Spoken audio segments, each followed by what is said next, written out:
You feel gravity as a force pushing you into the ground. And that sensation is so immediate that it has never occurred to you to question whether the ground is pushing back. But it is. And the reason it is matters more than the reason gravity pulls, which is something Einstein figured out, but phrased in a way that made it sound like mathematics, when it is actually the most profound rearrangement of what we think we mean by force that anyone has ever attempted. I came across this about 3 years ago while working on something completely unrelated. A problem about how we measure acceleration in different reference frames. I wasn't thinking about gravity at all. I was thinking about elevators, of all things. And then I made one connection that should have been obvious, that a person in a falling elevator feels no gravity even though gravity is still there, pulling just as hard as always. And I was suddenly 3 hours in and every other tab was closed and I kept coming back to the same question. If gravity is a force, how can it disappear just by being in free fall? If it's not a force, what have we been calling it all this time? I made notes, I read papers. I thought I was chasing down an inconsistency in our measurements. What I was actually chasing was the moment when physics had to choose between two different ways of understanding the world. And somehow, despite choosing one, we never quite finished explaining why the other one was wrong. Here is what the standard account says. And I want to be clear that the standard account is not wrong. It is just incomplete in a specific direction. What we learn in school is that gravity is a force. Objects attract each other across space. The Earth pulls you down. Your weight is the measure of that pull. And your weight is also conveniently why you don't fall through the floor. The floor pushes up, gravity pulls down, they balance. You stay still. That story is not false.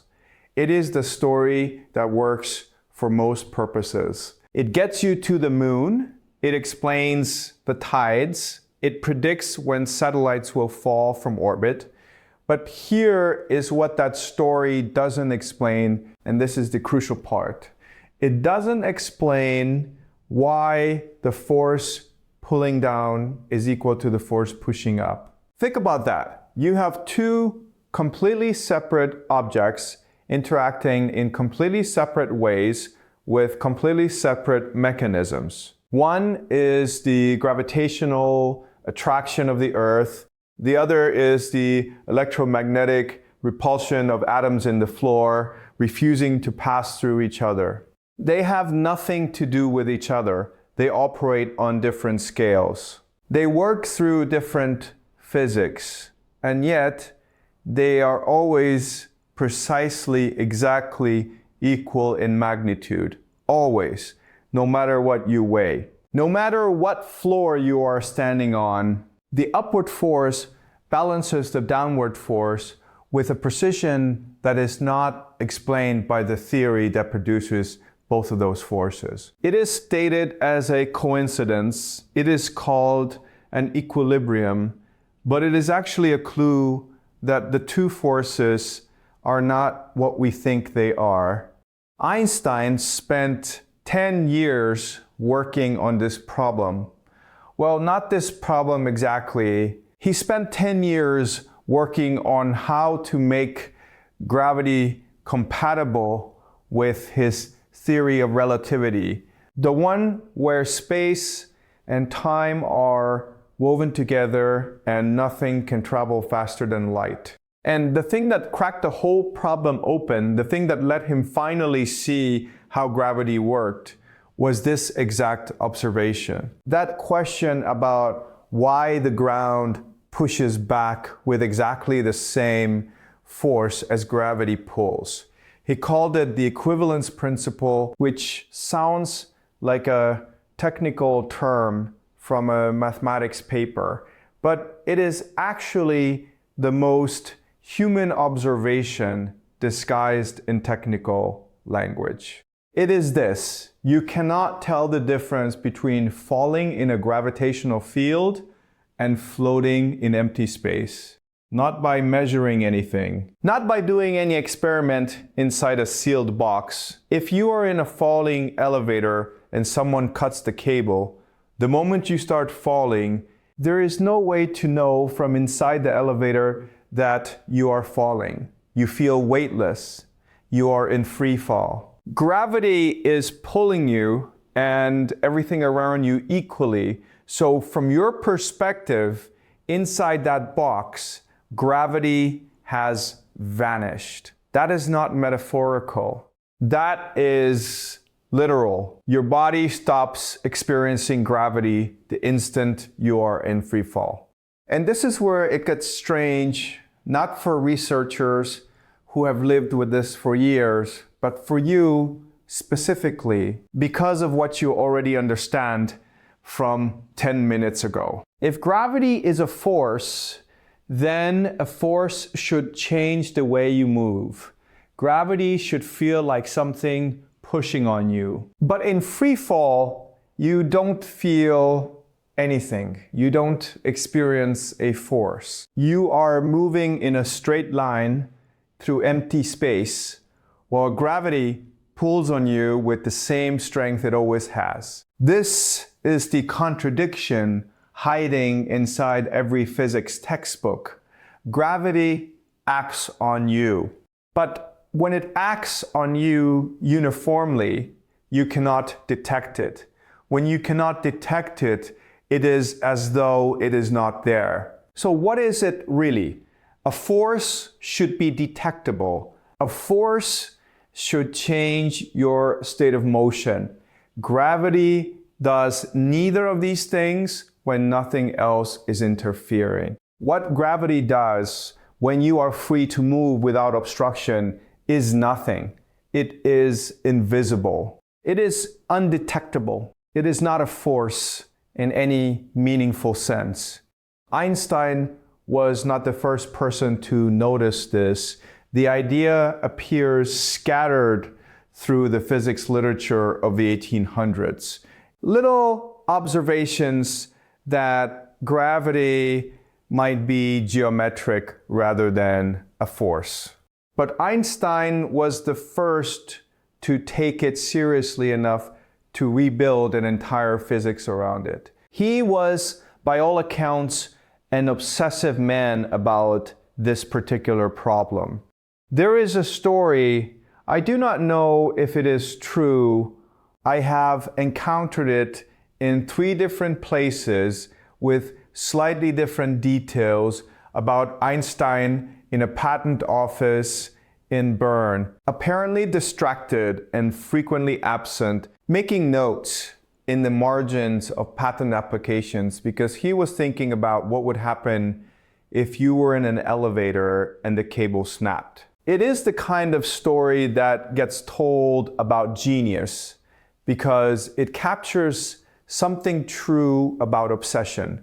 Whether or not the specific elevator was real, what is definitely real is that he spent years thinking about this one question. What does the absence of gravity tell us about the presence of gravity? And the answer he arrived at was so strange that it took him another decade to convince other physicists that he was not simply confused. The answer is this: gravity is not a force.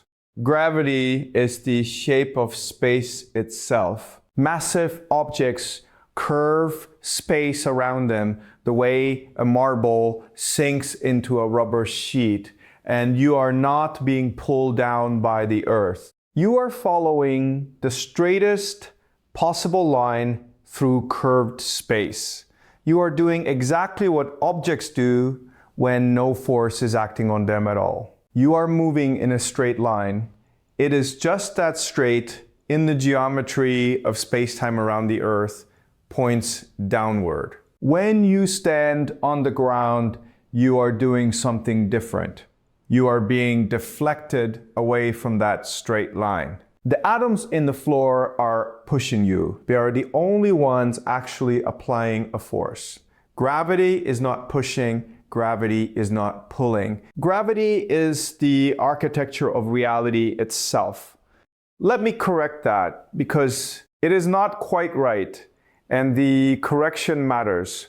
Gravity is not the shape of space. Gravity is the shape of space-time. Time is curved too. The curvature affects both the paths that objects follow through space and the rates at which clocks tick. A clock at sea level ticks slower than a clock at the top of a mountain. Not by much, but measurably. Not because we are measuring wrong, but because time actually passes at different rates depending on how curved space-time is at that location. This is not theoretical. We have confirmed it. Atomic clocks on airplanes tick slightly faster than identical clocks on the ground. The difference is nanoseconds over hours, but it is real. And the reason this correction matters is this. It tells you something about how fundamental this reshaping is. It is not just about paths through space. It is about the structure of reality itself. It is about the fact that time and space are not independent things that happen to curve together. They are aspects of a single thing that curves. That curvature is what we call gravity. So here is what we have in place now. Gravity is not a force. Gravity is geometry. The normal force, the push of the floor, that is the one real force acting on you when you stand still. Everything else is the curvature of space-time. The normal force is electromagnetic. It comes from atoms refusing to overlap. It has nothing to do with gravity, and yet they balance perfectly. Every measurement we can make shows they balance to extraordinary precision. We have tested this principle in laboratories on Earth. We have tested it on the International Space Station.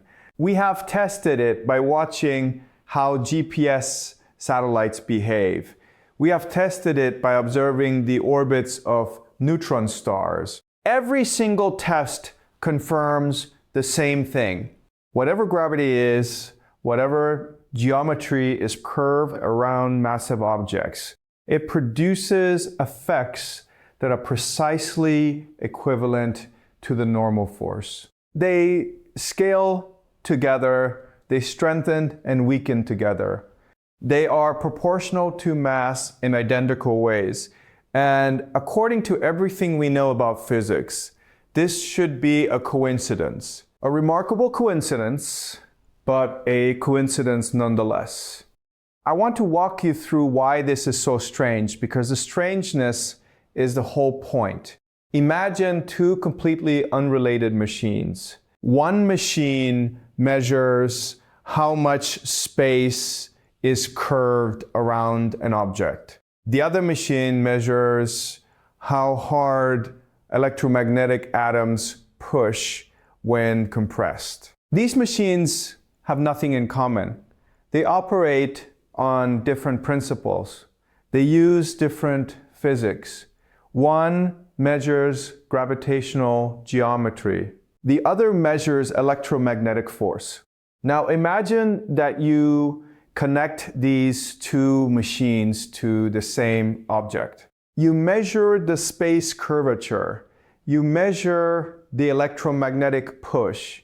And you find that they are always equal, not approximately equal. Not equal within measurement error. Equal to 1 part in a trillion in some cases. And they scale perfectly with mass. Everything that is massive curves, space proportionally to how much it weighs. Everything that is massive produces electromagnetic repulsion proportionally to how much it weighs. These two completely unrelated things behave as though they are aspects of the same phenomenon. You might be thinking that this only applies in special cases, and if so, you are right to think that, but it does not rescue the original problem in the way you might hope. It is not just at the surface of planets. It is not just in the cases we have tested. The equivalence principle, as written in the mathematics, applies universally. It applies in orbits. It applies in the depths of space. It applies in the strangest places physicists have found to test it. The precision improves every year. We have measured it in increasingly exotic configurations. We have measured it with increasingly sensitive instruments. And every measurement tightens the constraint. There is something deeper going on. There is something about the relationship between mass and geometry, between matter and the shape of space-time, that we do not understand. We have a description that works. We use it to predict time dilation in GPS satellites. Where the difference between accounting for gravity and ignoring it is the difference between your phone knowing exactly where you are and losing track of you in a matter of days. We use it to understand black holes and the expansion of the universe. We use it to describe the first moments after the Big Bang. But underneath that description, underneath the mathematics that predicts with stunning accuracy, there is a mystery. And the mystery is not a small one. The mystery is this: why would the universe need two separate forces that always happen to be equal? Why would gravity, if it is geometric, if it is just the shape of space-time, why would it be related to the electromagnetic force at all? The normal force comes from the fact that matter exists, from the fact that atoms have structure, and that structure has consequences. It has nothing to do with geometry, and yet the strength of that force at every scale and in every configuration corresponds perfectly to the curvature of space-time around mass. There is something about the nature of matter itself that determines how space is curved around it. There is something about the nature of space that is perfectly tuned to how matter behaves, and we don't know what that connection is. We just know that it is there. Here is something that bothers me, and I think it should bother you too. Einstein solved this problem by redefining what we meant by the words. He said gravity is not a force, it is geometry. That is true. It is also incomplete, because the moment you stand on the floor, the moment you are subject to an actual, real force, the electromagnetic push of atomic nuclei, the moment that force acts on you, gravity disappears. Or rather, gravity becomes undetectable. It is masked. It is overridden. There is a real force, a force in the traditional sense, pushing on you and changing your path through space-time. That real force is so powerful, so completely overwhelming, that it prevents you from following the straight line that gravity would otherwise define for you. Think about what this means. The only reason you experience gravity at all is because you are not free. You are constrained.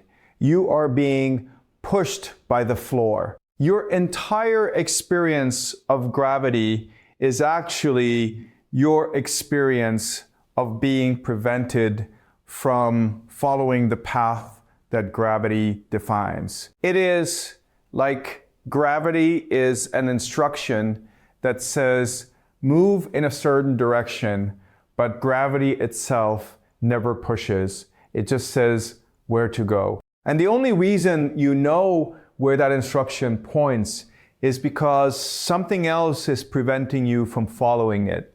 This is where the real question lives, and I have been thinking about it for 3 years without arriving at a resolution. The question is not what is gravity? We have answered that. It is geometry. The question is not why is gravity not a force? We have answered that too. It is geometry, and geometry does not push. The question is why the universe is structured such that geometry and force are always equivalent. Why a property of space itself, the curvature of space-time around mass, should always produce the exact same effect as electromagnetic repulsion of atomic nuclei. These are two completely different things. One is the shape of reality. The other is the behavior of matter. And yet, they are tied together so precisely that we can use one to measure the other. I think the reason this took so long to figure out, and the reason we are still not satisfied with the answer, is that it requires accepting something uncomfortable. It requires accepting that we do not actually understand the relationship between matter and geometry. We can predict it, we can measure it, we can use it to build technology that would be impossible without understanding it. But we do not understand what it means for matter to curve space. We do not understand why the curvature should depend on mass in precisely the way it does. We have the recipe. We do not have the cookbook. We know what gravity does. We do not know why it does it. There is another layer to this, and this is where it gets genuinely strange. Your entire sensory apparatus evolved in a gravitational field. Your inner ear, your proprioception, your sense of up and down, all of it is calibrated to measure the acceleration that gravity seems to produce. When you stand still, you are not actually standing still. You are accelerating. The Earth is curving your path away from the straight line through space-time. The ground is pushing you to follow that curved path. You feel the ground pushing because you're being accelerated by it. Your body knows the difference between being pushed and being in free fall, because being pushed changes your trajectory through space-time.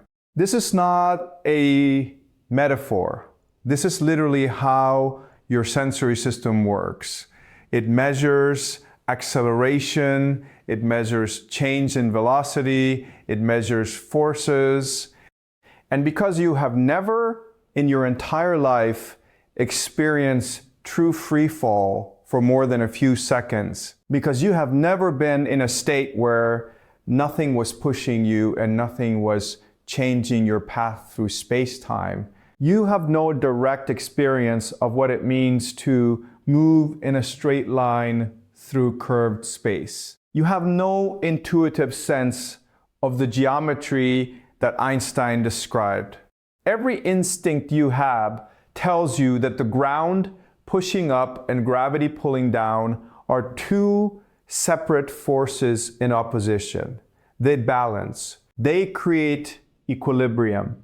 Your senses are lying to you, not out of malice, out of evolution. Your senses were optimized for life on a planet, not for understanding the shape of the universe. They were optimized for immediate survival, not for physics. And that mismatch is why it took humanity until the 20th century to figure out something so fundamental.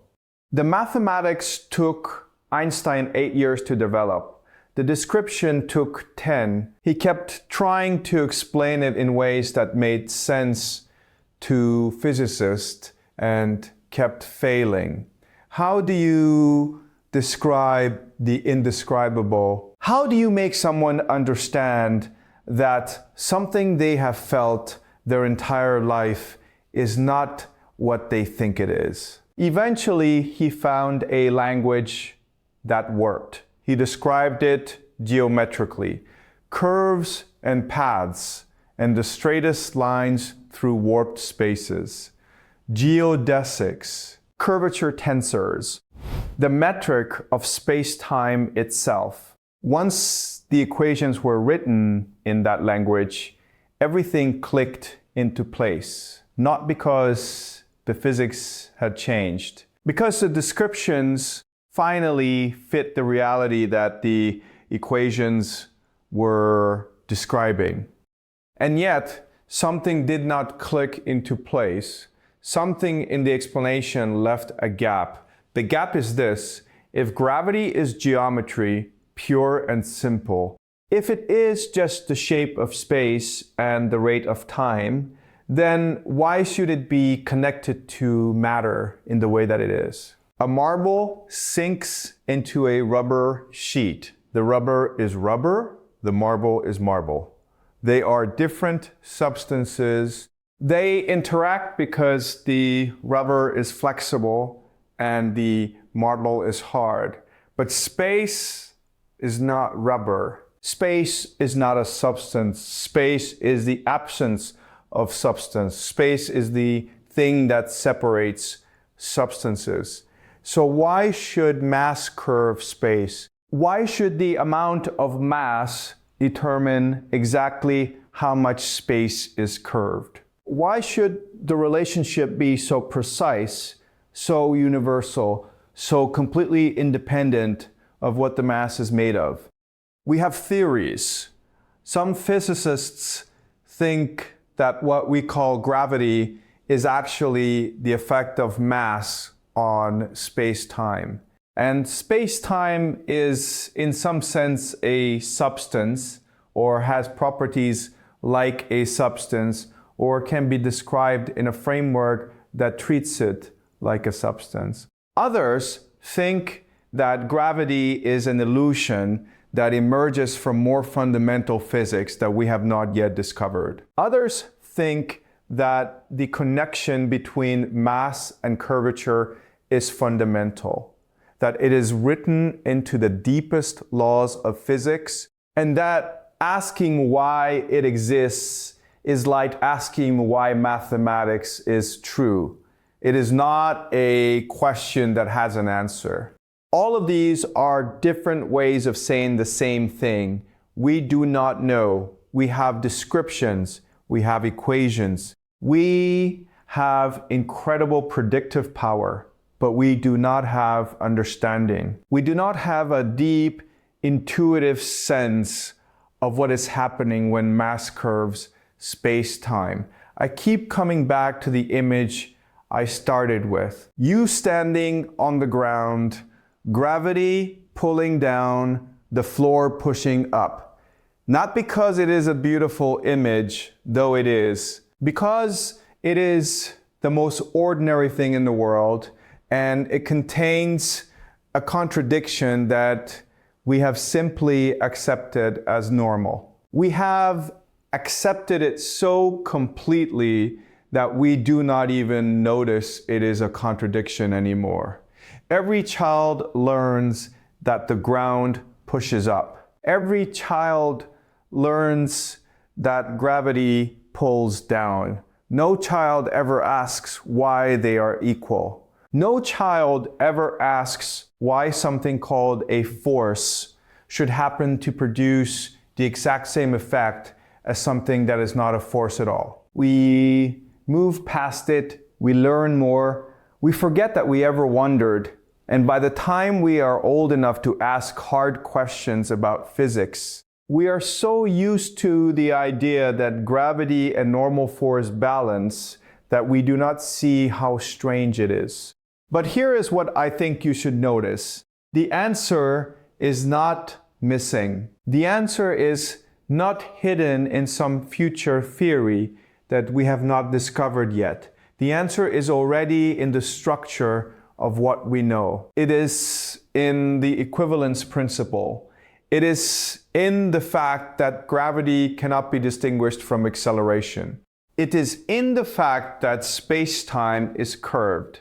The answer is right there. But the answer is not in the words gravity is geometry. The answer is in the question that those words leave unanswered. If gravity is geometry, then matter must shape geometry in a very specific way.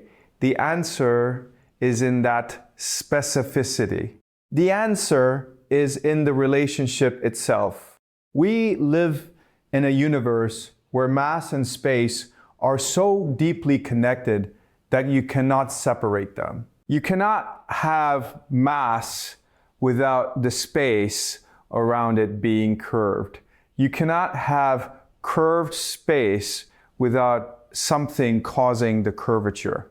They are aspects of a single phenomenon that we have been trying to understand for 300 years. And we have described it from every angle except the one that would explain what it is. We have the mathematics, we have the geometry, we have the physics, but we do not have the meaning. And I think that is the place where the real gravity exists. Not in the equations, not in the descriptions, but in that gap between what we can describe and what we can understand. In that space between the mathematics and meaning, that is where the deepest question lives. That is where the real reason gravity exists, is waiting to be discovered. Not why objects curve space-time, because we know the answer to that. It is how reality is structured, but why reality is structured that way. Why matter and space are tuned to each other so perfectly. Why the universe bothers with this elaborate geometric dance when it could work a different way. For now, we stand on ground that we do not understand, feeling a force that is not really there, following instructions written in the shape of space itself, and we call this gravity. We call it understood.